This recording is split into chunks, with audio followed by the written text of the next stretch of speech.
Hi everybody, Fia Hills here from My Nudger AI. Now, I'd just like to say, first of all, I'm not on camera today because I'm traveling and, well, obviously away from home, and the thing I have has no camera on it. So you'll have to excuse me, but I know you're more interested in the information and not me. Now, before we start, I'd like to say if anyone wants to ask any questions, if you are live, please do. And if you want to ask any questions post, if you're watching on the recording, no problem at all. Just DM me, and it's Fee Hills on LinkedIn. Okay, so today we're going to be focused on, for half an hour, pop-up learning. And the title is Time to Go Experiential, but How? So a little bit of practicalities here today. So I'm going to be talking about the practicalities, but also the how in terms of a little bit about the design, etc. So there's really pop-up learning really is focused on L&D professionals for the main part, and of course if you're in wellbeing as well, in terms of this style and this methodology. That's not to say it can't be done by change people or any leaders, because it has been and it is. But today I want to focus particularly on L&D and wellbeing and addressing, if you like, your needs or their needs. Okay, so on that note, let's move on.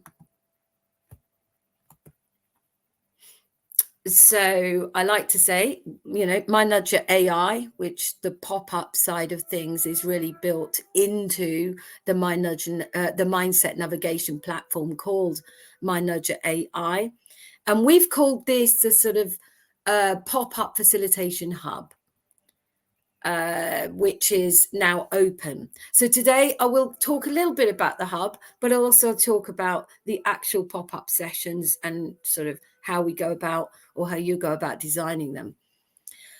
Just a little bit about this side of the whole platform, and that is that really we've designed it to sort of seamlessly schedule or allow you to schedule and manage pop-up sessions, efficiently organize and oversee the cohorts and tribes, join an exclusive community of like-minded facilitators, which is really needed, because once you start on this journey, it's important to share ideas and learning with other like-minded professionals in the field, because it's extremely, it is quite a scientific methodology without a doubt.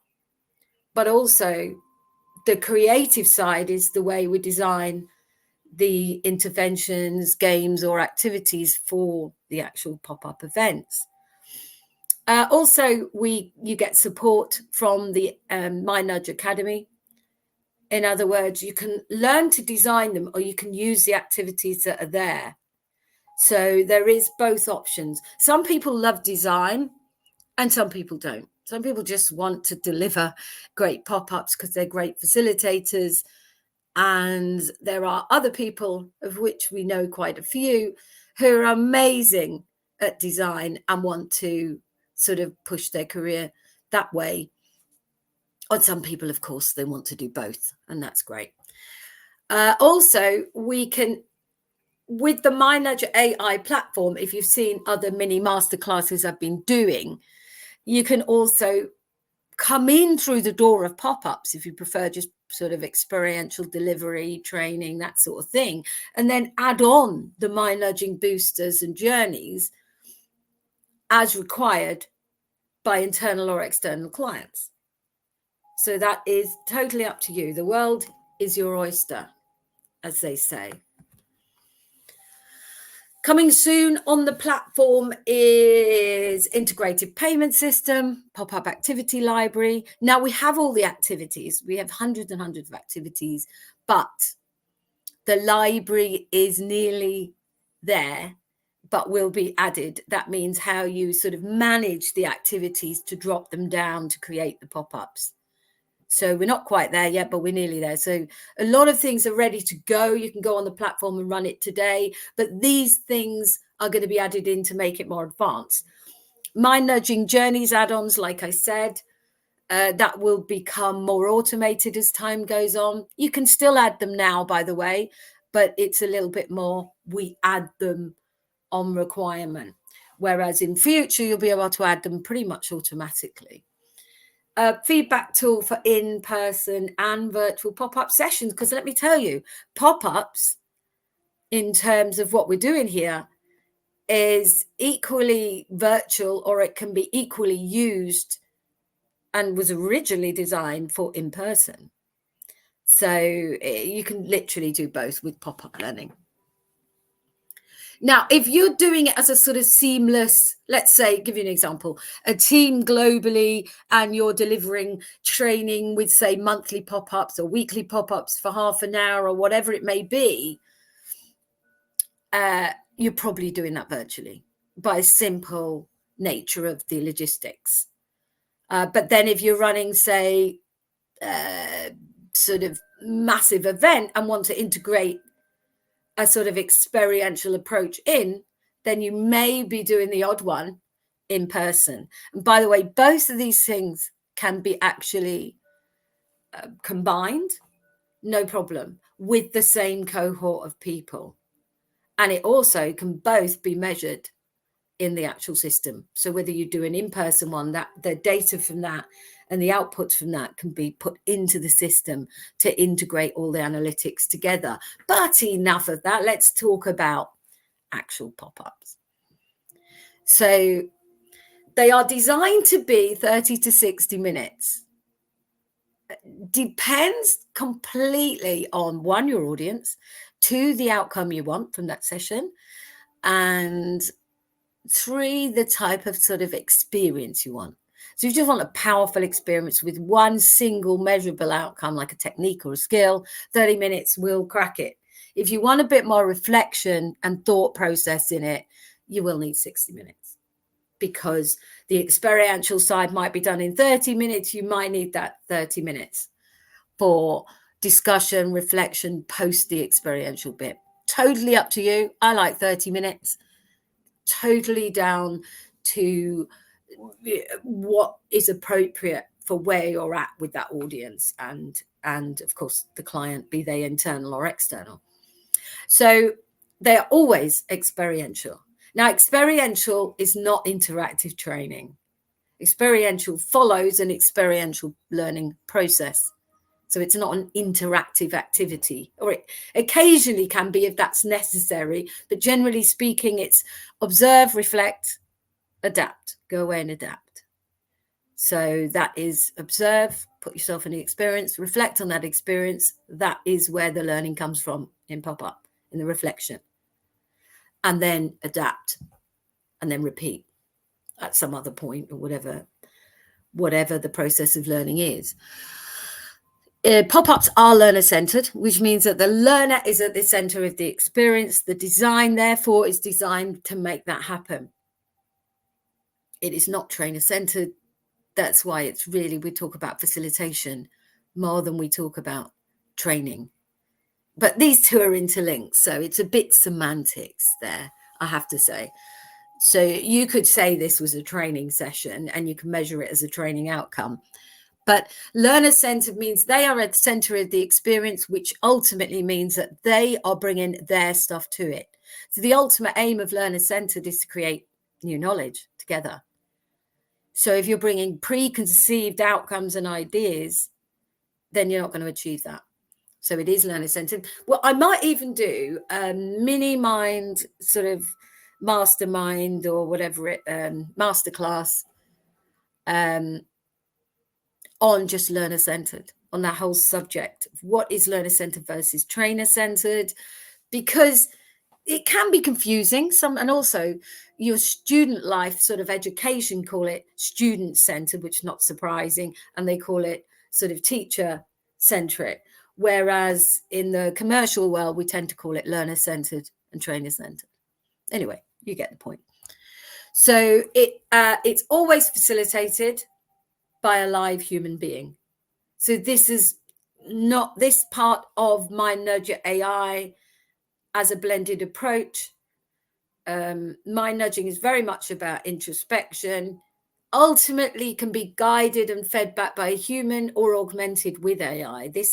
No, you can measure the data from this with AI, but the human is leading and guiding this session. So it's human facilitation, and it is always, or has to be designed to be, transformative and not just information. So information is kept to a minimal, because the more information we put in, the less transformation we get out. Okay, so what does this do? This whole combination and more speeds up. It's designed to be the speed in the speed, scale, and sustain. So in other words, it's accelerated learning, but accelerated doesn't begin with S, so we called it speed. So it's, in fact, accelerates the process of what you can do in that time limit. So if you've got 30 to 60 minutes and you can achieve 1, 2, 3, 4, 5 things, you know, in our case, we try and achieve one good thing that's measurable.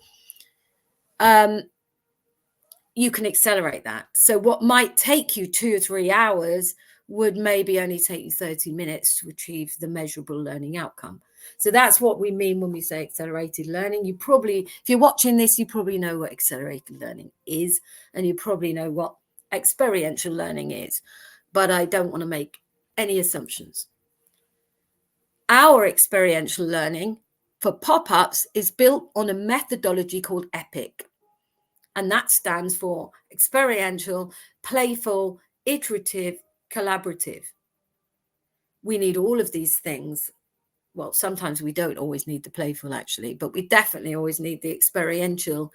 And we right now always need the iterative and the social element. So what this gives us in pop-ups is maximizing this methodology, because you're able to be collaborative.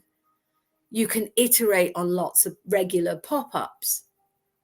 Maybe you do it once a month, so you've got 12 throughout the year, but they're having, 12 techniques or skills that you can measure is not a bad change in human-centric development for the time investment. Now, of course, you can do more, but let's be realistic. Who's got the time to do more, even for 30 minutes a month? But what we can assure with this methodology is that you can achieve and go away and embed that one technique or skill or tool that is essential to develop human-centric growth or mindset change, that type of thing.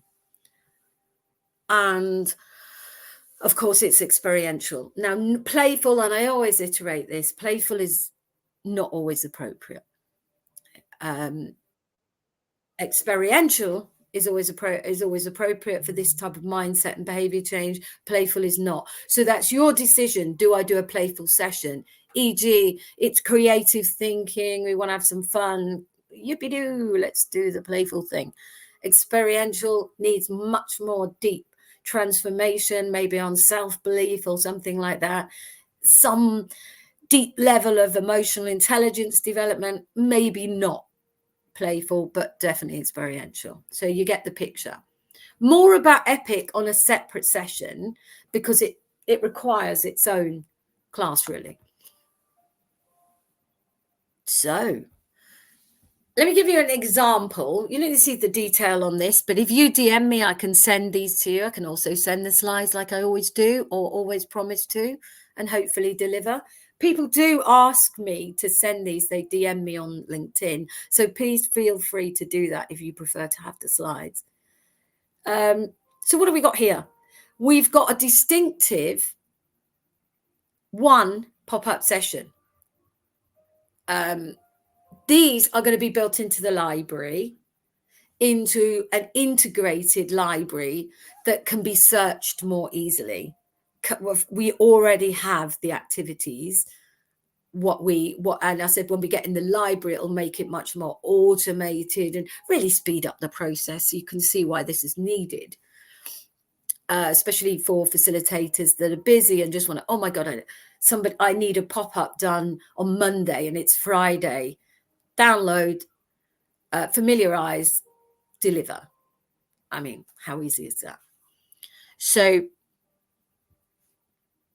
practice first, by the way, just a little bit of an a little bit of advice there. So what we've got here is an activities that design set up for the facilitator, teaching point for the facilitator, directions of play, kept really clear and simple, and then learning reflection if that's appropriate. Now, you could do the learning reflection in the actual pop-up, but if you're only doing 30 minutes, you might like to take that into the shared thinking pods, more about that in a minute, and actually do the reflection and give people time to reflect and then come back on a different format, i.e. not a sort of group session online. So you see how flexible this is. And again, that decision is down to your own logistics, your audience, and of course the appropriateness of it all. You have to make that decision yourself. So that's an example of an activity. This one, Insight Synthesizer, is all about creative thinking and innovation and getting a creative output from that. So if you were running either teaching creative thinking in groups and giving them one technique to take away that they could then go and use in their workplace, then this is a type of activity you could do. Yeah, that's an example of a pop-up activity. How? The how. So what we've seen is the what is it? I'm going to show you the why we need it just after this how bit. But let's look at the how. The how is really simple, or we are trying to keep it as simple as possible, because all of our lives, especially in learning and wellbeing delivery, when you're dealing with human development or change, we need to make the impact massive and we need to make the logistics simple. And that's why we built this. That's why we built this whole practice, if you like, this whole hub, this whole tool set.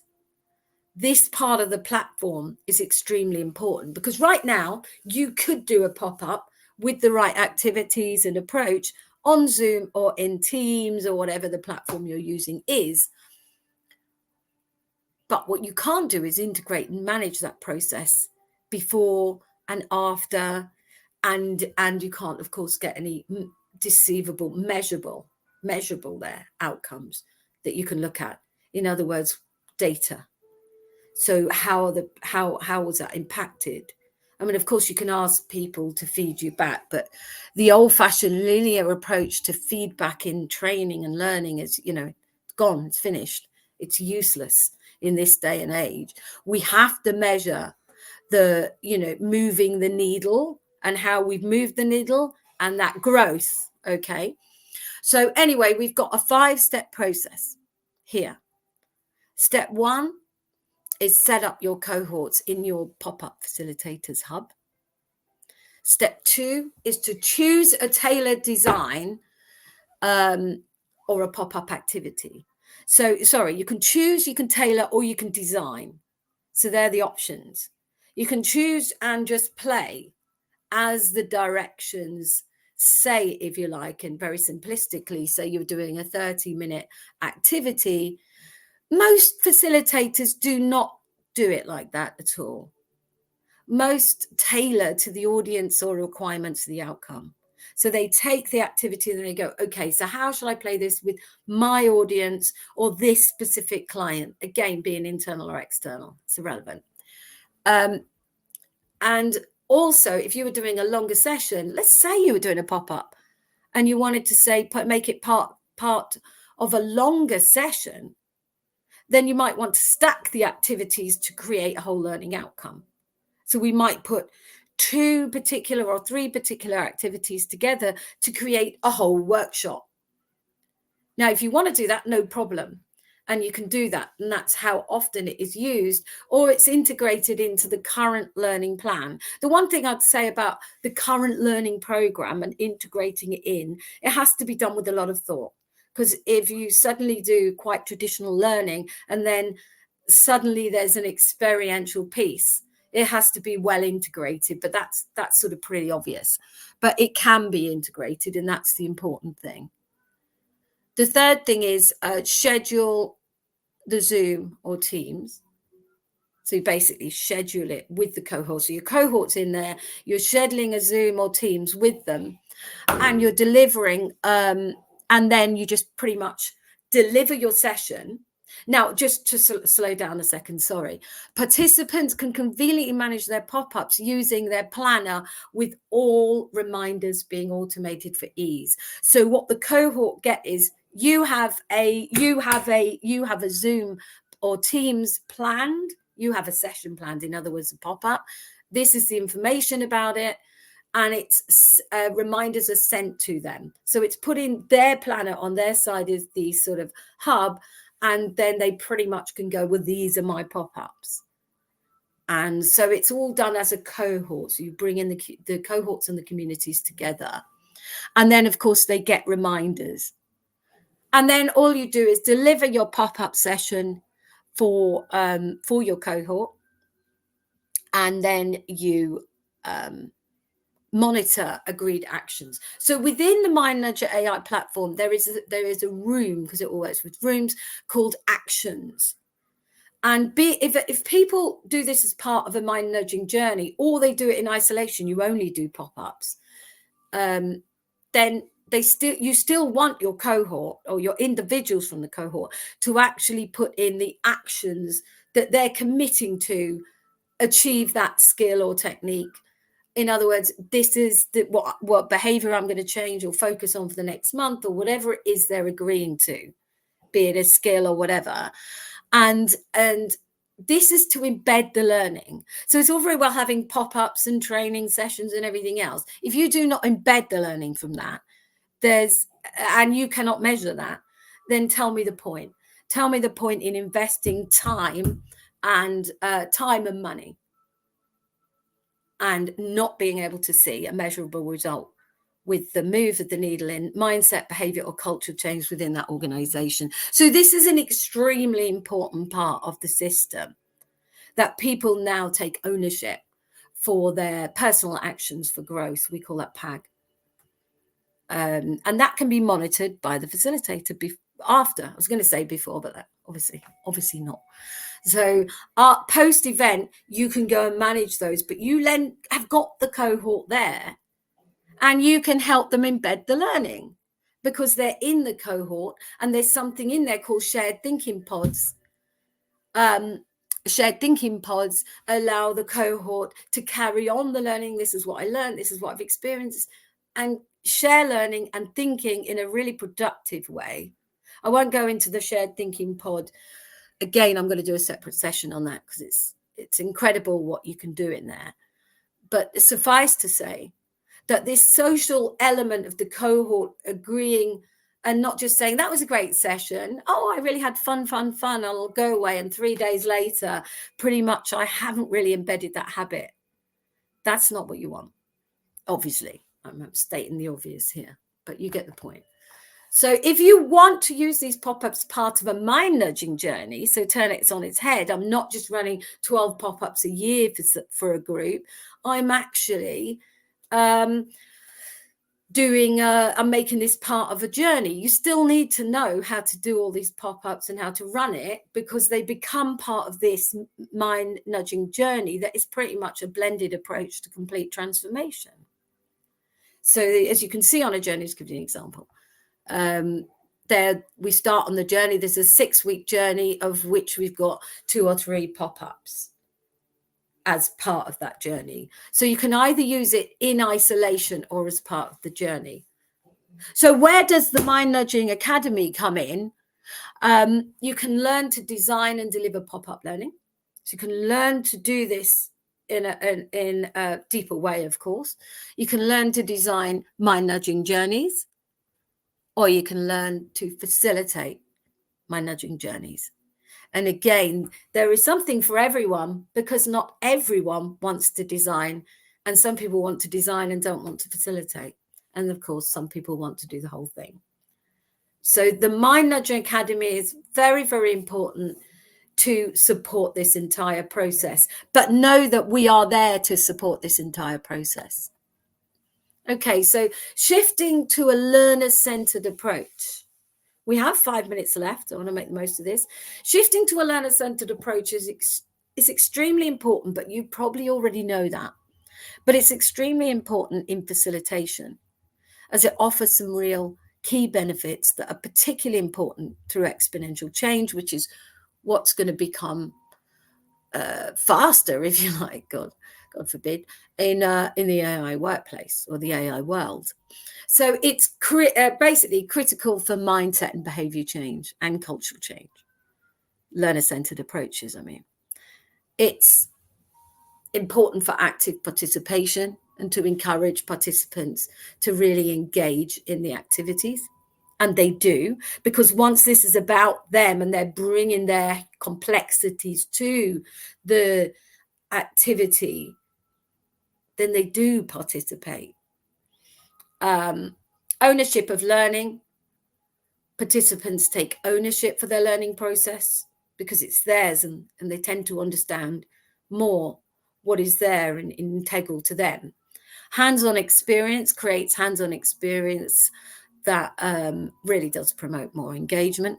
Personal reflection, a versatile application, and I think the ability to actually learn something that you've learned in this way and then bring it back into the workplace and use it straight away and start practicing is incredibly powerful. I might learn a model and really be excited about that model, but not quite connect that into how I actually execute in the workplace, back in the workplace. Improve retention. That means, in that case, we mean learning retention, understanding, new knowledge creation, and develop critical thinking and problem-solving skills. If we want new knowledge, which we do, we have to take new approaches to creating that new knowledge. That means we need to stop prescribing definitive outcomes and start creating safe learning spaces where people can bring their complexities. And I say complexities because it's human complexities is by nature very unique to each individual, and that makes it very complex. But it also makes it incredibly exciting, meaning the creativity and experiences that people have got to bring when we create the right spaces is quite incredible. So what do people say about this type of learning, particularly, or facilitation, these sessions? So that we've got hundreds of these, by the way, but the pop-ups were simply amazing. So full of energy and inspiring. Learned so much in this session. Hopefully you'll be coming back. That's always good when they want you back. It's always very promising. It was a gush of fresh air. Now, this is really interesting because mostly when they talk about these sessions, they talk about energy, feeling, transformational words and language. You're not talking about how nice the coffee was or whatever, or we're not even focused on the facilitator. Because it's learner-centered, we're focused on them. And that's the point. So even the feedback is different in its language. The timing for experiential delivery is now. Well done. It's innovation. Thank you for a great day. The EPIC method has given the organization long-term qualitative change, which is sorry about my reading here, which is no doubt contagious. Our teams, police officers and police staff use the activities for briefing, problem solving, and in small teams. So the way this is being used is in very different ways, as we can see, which is, you can be as creative as you want. EPIC should be on prescription. I like that one. Really says it all. Thought-provoking. Loved the approach. Looking forward to using the method in games with my teams, etc. So if you want to see more of these with the names on, let me know. Just let me know. It would be part of me sharing information or us sharing information with you. Now, lastly, I can't believe 15 seconds left. How good is that? Mastering Pop-Up Experiential Workshop is the 9th our first ever one. I mean, on to do with the platform connected to this is on the 9th of July. So on the 9th of July, you can join us I think it's, if I'm not mistaken, it's basically about 3-hour workshop, 2.5, 3-hour workshop. And you will learn enough to get started with it without a doubt. And also what we're doing on that is giving you 2 months free on the platform to deliver and see how you get on with it.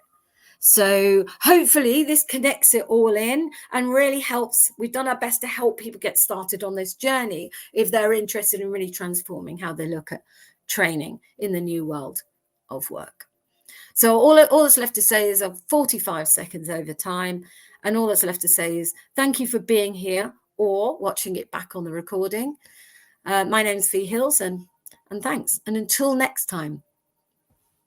By the way, this was done on a different day because we had a bank holiday this week. Normally, I will be doing these Monday morning at 9:30. So thanks again for being here and have a lovely day.